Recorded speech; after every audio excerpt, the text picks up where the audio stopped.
Un saludo a todos los que están con nosotros. Continuamos el curso de metodología de la investigación educacional en su primera parte, que es la parte del diseño de investigación, y estamos abordando toda una serie de elementos que debemos tener con mucha claridad en nuestra concepción antes de proyectarnos en el diseño de investigación. Podríamos decir que son elementos que sustentan previamente la visión científica que nos lleva a la producción de este diseño de investigación.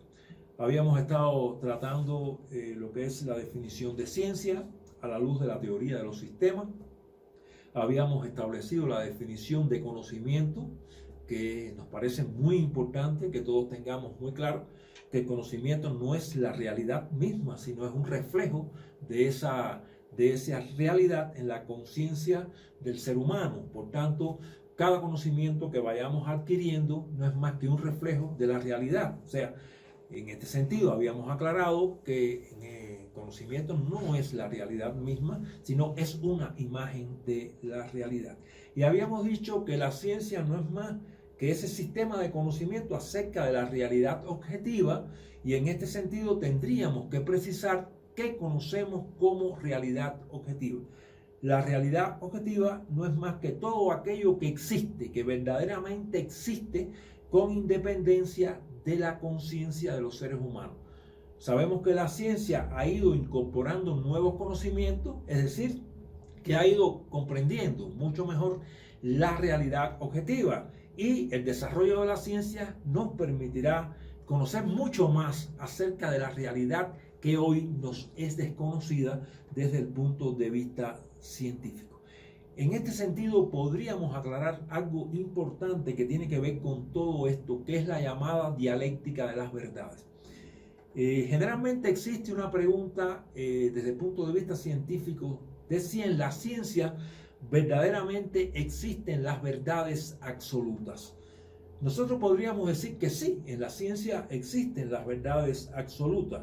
Hay muchos ejemplos, algunos ejemplos son clásicos. Cuando decimos que las moléculas están formadas por átomos, esto es una verdad absoluta.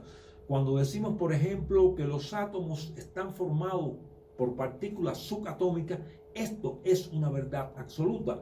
O cuando decimos, por ejemplo, que los seres humanos están conformados por células y productos celulares, que es la llamada teoría del conocimiento de Schoen y Schleiden, es un conocimiento del siglo XIX, pues también estamos ante la presencia de una verdad absoluta, porque es absolutamente cierto que todos los seres vivos están formados por células y productos celulares.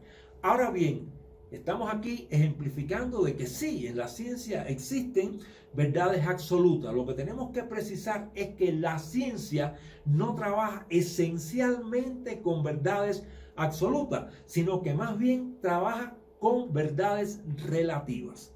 ¿Por qué decimos que existen y la ciencia de hecho trabaja con verdades relativas? Es que la verdad se va perfeccionando, es que la verdad que tenemos en un momento se va profundizando. Digamos, ejemplificadamente, la concepción que tenemos de lo que es el átomo hoy en día es una verdad para nuestro tiempo. Si comparamos esta verdad del átomo en nuestro tiempo con la verdad que había, digamos, hace 40 años sobre el átomo, la verdad que tenemos hoy es mucho más acabada, es mucho más precisa, es mucho más profunda que la que teníamos hace 40 años. Y si nos proyectamos hacia 40 años en el futuro, la verdad del átomo dentro de 40 años será una verdad mucho más profunda, una verdad mucho más acabada. De manera que aquí estamos ante la presencia del ejemplo que las verdades son relativas y se ajustan a un momento determinado, pero como que la ciencia se perfecciona, profundiza,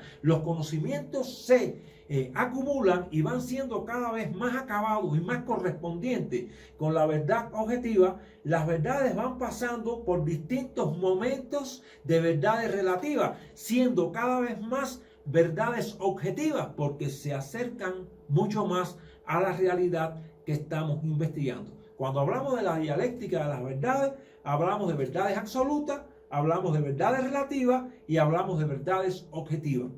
En este sentido, podríamos estar diciendo muy claramente ahora, para que se pueda comprender con más exactitud, que la ciencia no es más que un trabajo dirigido a alcanzar cada vez verdades más objetivas a partir de verdades relativas.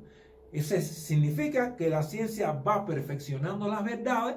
En cada momento habrá una verdad para ese momento histórico y esa verdad se profundizará, se hará cada vez una verdad más cercana a las verdades objetivas, aunque toda verdad objetiva va a tener un cierto sentido, una relación entre lo relativo y lo verdaderamente objetivo.